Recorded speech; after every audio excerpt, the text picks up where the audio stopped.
मुहतरम सामिईन व नाज़रीन, एक बार फिर एक नए चैनल के साथ आपकी खिदमत में हाज़िर हो गया हूँ। पुराने चैनल को यूट्यूब ने रिमूव कर दिया था। बता दूँ कि मेरी जितनी वीडियो आएगी वो सनातन धर्म यानी हिंदू धर्म पे होगी। हम लोग जानेंगे कि इनकी किताबों में क्या क्या लिखा हुआ है। तो आइए बात शुरू करते हैं। इस औरत को तो आप सब पहचानते हैं। इसका नाम है खुशबू पांडे। ब्राह्मण है ये। मुसलमानों के ख़िलाफ़ मुंह भर भर के गिलाज़त उगलती है,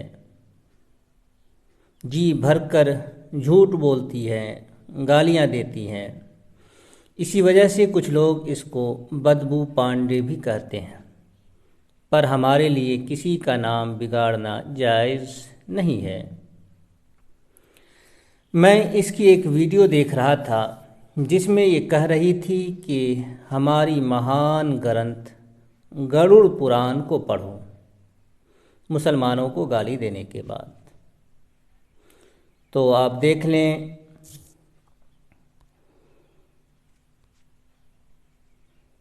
ये किताब जो खुली हुई है ये है गरुड़ पुराण, गीता प्रेस की छपी हुई है।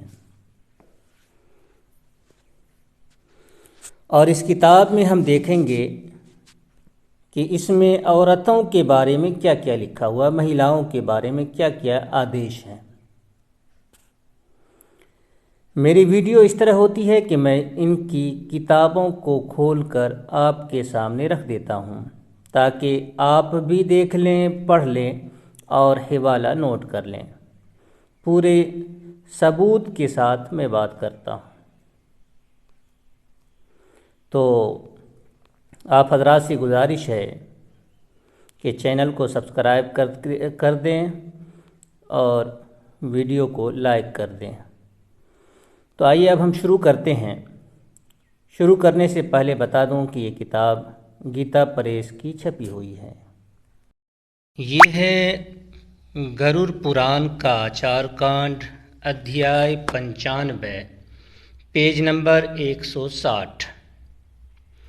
लिखा है, यदि कन्यादान का अधिकारी लड़की को शादी कराने की जिम्मेदारी जिसके ऊपर है, समय पर कन्यादान न करे तो कन्या के ऋतुमती हो जाने पर कन्यादान के अधिकारी को कन्या के प्रति ऋतुकाल में एक एक भ्रूण हत्या का पाप लगता है।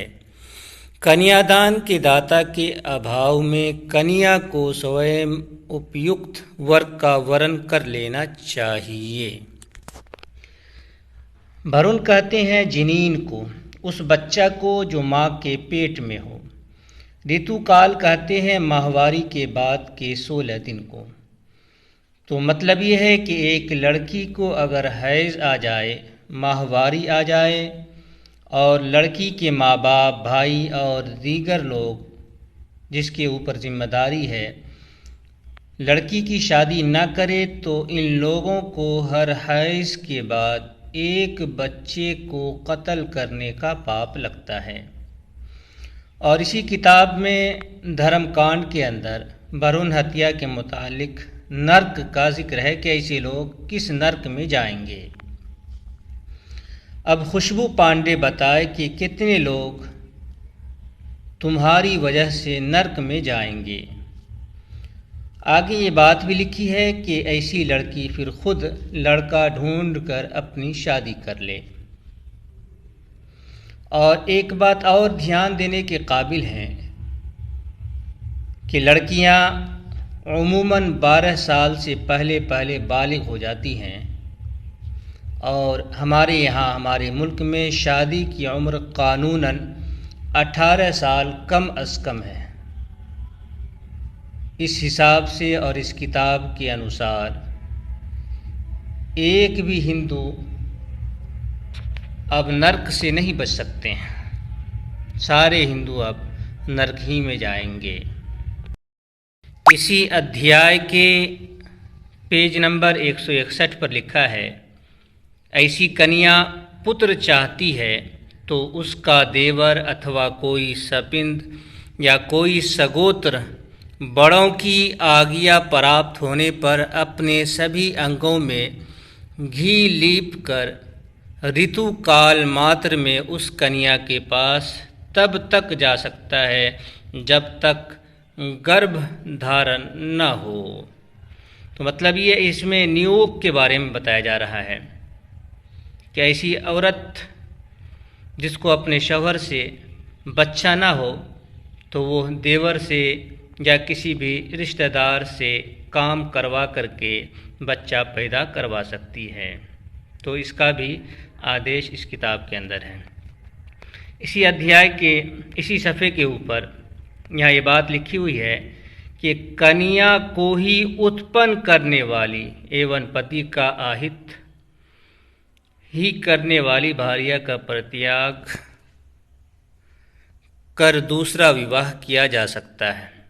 तो यहाँ ये बताया जा रहा है कि ऐसी औरत हिंदू धर्म के मुताबिक और खुशबू पांडे की कहे के मुताबिक कि हमारे महान ग्रंथ है को पढ़ो तो उस महान ग्रंथ में ये बात लिखी हुई है कि ऐसी लड़की, ऐसी औरत जिसको सिर्फ लड़की ही पैदा होती हो, लड़का पैदा ना होता हो, तो शौहर को चाहिए कि ऐसी औरत को, ऐसी बीवी को छोड़ दे और छोड़ करके दूसरा विवाह कर ले, दूसरी शादी कर ले। अध्याय 96 पेज नंबर 167-68 यहाँ लिखा है कि भार्या के साथ भोजन नहीं करना चाहिए। बीवी के साथ भोजन करना हिंदू धर्म में मना है।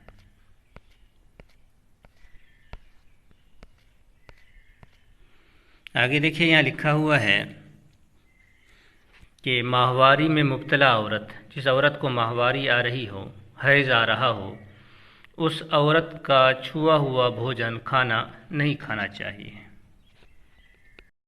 अध्याय 107 पेज नंबर 188 यहाँ लिखा है कि अपने पति के साथ पति धर्म के अनुसार अग्नि में प्रवेश करने वाली स्त्री शरीर में स्थित रोमों की संख्या के बराबर वर्षों तक स्वर्ग में निवास करती है।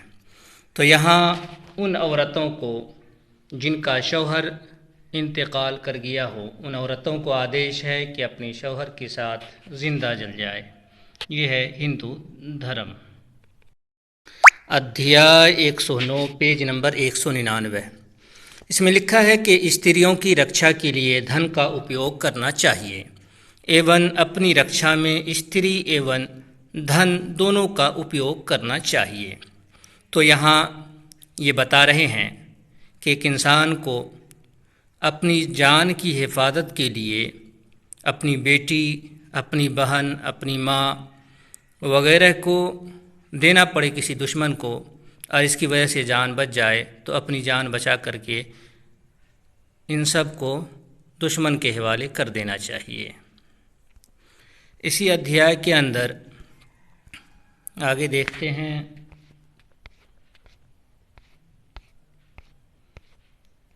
दूसरे पेज के ऊपर है, यहाँ देखे लिखा हुआ है कि स्त्री और राज परिवार विश्वास करने योग्य नहीं होते हैं।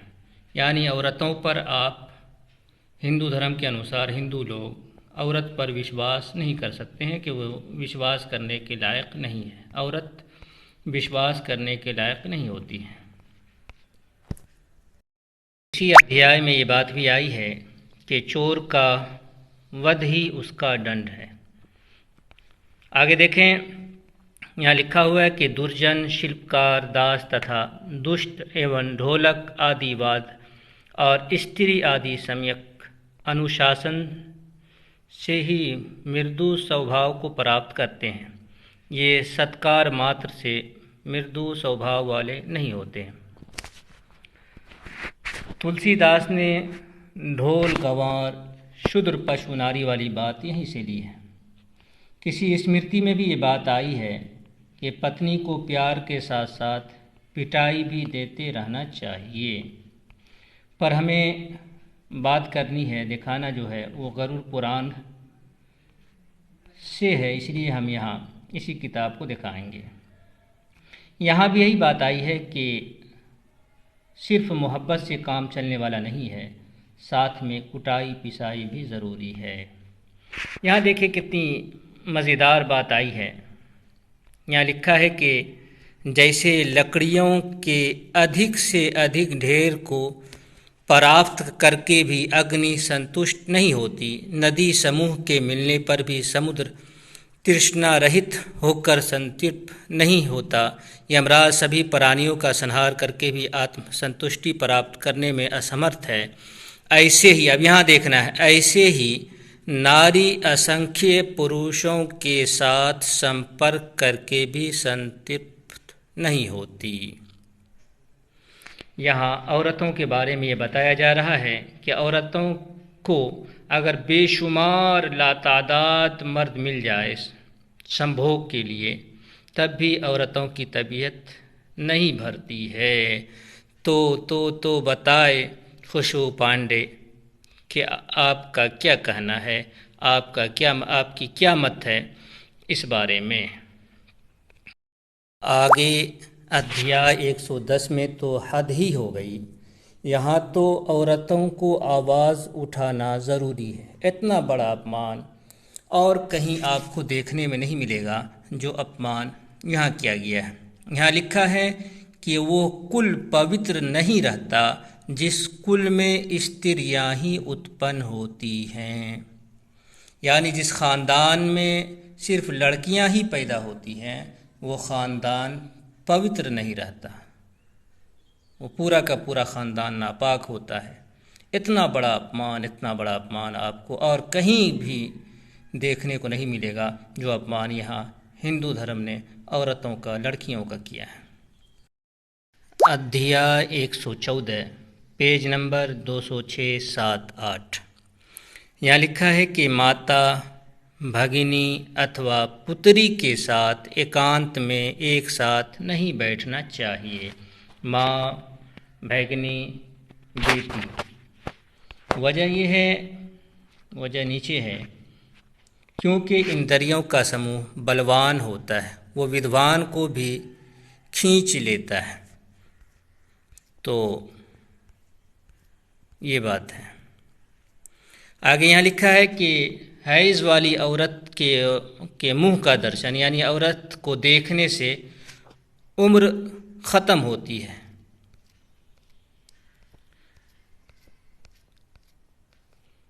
आगे यहाँ इसमें लिखा हुआ है कि स्त्री, राजा वगैरह पर विश्वास नहीं करना चाहिए, ये लोग विश्वास के काबिल नहीं हैं। अध्याय 222 पेज नंबर 405। यहाँ लिखा है कि रजस्वला यानी हैज़ वाली स्त्री को छू लेने से उपवास करके पंचगव्य पान करने से शुद्धि होती है। अगर कोई शख्स हैज़ वाली औरत को छू ले तो छूने वाला नापाक हो जाएगा और पाक होने के लिए उसको गोबर, गौमूत्र और कुछ देर, 1 दिन 2 दिन जितना हो, उपवास करना है, यानी भूखा रहना है, तब पाक होता है छूने वाला शख्स। तो ये भी बहुत बड़ा अपमान है औरतों का हिंदू धर्म में। धर्मकांड अध्याय 2 पेज नंबर 449। यहाँ लिखा है कि इस संसार में पुत्रहीन व्यक्ति की गति नहीं होती, उसको स्वर्ग प्राप्त नहीं होता। यानी जिस आदमी को लड़का पैदा नहीं हो, लड़कियां चाहे जितनी भी हो, लड़का ना हो, तो वो आदमी स्वर्ग में नहीं जाता है। तो ये भी बहुत बड़ा अपमान है लड़कियों का, औरतों का हिंदू धर्म के अंदर। इसी अध्याय में आगे ये बात आई है कि जो आदमी स्त्री के बल पर इस संसार में जीवन यापन करता है, गुजारता है, वो दूसरे जन्म में लंगड़ा होता है। यानी कोई इंसान माजूर है या किसी वजह से, या आज के दौर को देख लें कि औरतें कमा रही हैं, अगर कोई मर्द उसके पैसे का इस्तेमाल करता है तो अगला जन्म वो लंगड़ा होगा, लंगड़ा बन करके पैदा होगा। अध्याय 4 धर्मकांड पेज नंबर 468। सिर्फ तर्जमा पढ़ लेता हूँ, वक्त नहीं है, वीडियो बहुत लंबी हो गई है। देखें हिंदू धर्म में औरतों की इज्जत। यहाँ लिखा है कि यदि वो मरे हुए पति का अनुगमन करना चाहती है तो धर्म विहित नियमों के अनुसार पति को प्रणाम करके चिता में प्रवेश करे, आग में जिंदा जल जाए। जो स्त्री जीवन के व्यामोह से चिता पर चढ़कर पुनः बाहर आ जाती है उसे प्रजापति व्रत करना चाहिए। मनुष्य के शरीर में 3.5 करोड़ रोए होते हैं। जो स्त्री पति का अनुगमन करती है यानी पति के साथ जिंदा जल जाती है, उतने काल तक वो स्वर्ग में वास करती है। जिस प्रकार सर्प को पकड़ने वाला सपेरा बिल से सर्प को सांप को बलात् बाहर निकाल लेता है, उसी प्रकार पति का अनुगमन करने वाली सती नारी, पति के साथ जिंदा जल जाने वाली औरत अपने पति का उद्धार कर उसके साथ स्वर्ग में सुखपूर्वक निवास करती हैं। अप्सराएं उसका सम्मान करती हैं तथा वो पतिव्रता नारी तब तक पति के साथ सुखोभोग करती है जब तक 14 इंद्रों की अवधि पूर्ण नहीं हो जाती। यदि पति ब्रह्महत्या, कीर्तन या मित्रघाती हो, फिर भी सधवा स्त्री मृत्यु होने पर पति के साथ सती होकर उसे पवित्र कर देती है। पति के मर जाने पर जो स्त्री उसी के साथ अग्नि में अपने शरीर को भेंट कर देती है, जिंदा जला लेती है, वह अरुंधति के समान आचरण करती हुई स्वर्गलोक में जाकर सम्मान प्राप्त करती है। पति की मृत्यु होने पर जब तक स्त्री, ये ख़त्म हो गया, पता नहीं बहुत लंबा है, तो इसमें खैर इस बात की ताकीद आई है कि अगर शौहर मर गया हो तो फिर औरत को जिंदा रहने का हक़ नहीं है। औरत को भी चाहिए कि वो शौहर के साथ जिंदा जल जाए। यही औरतों का धर्म है।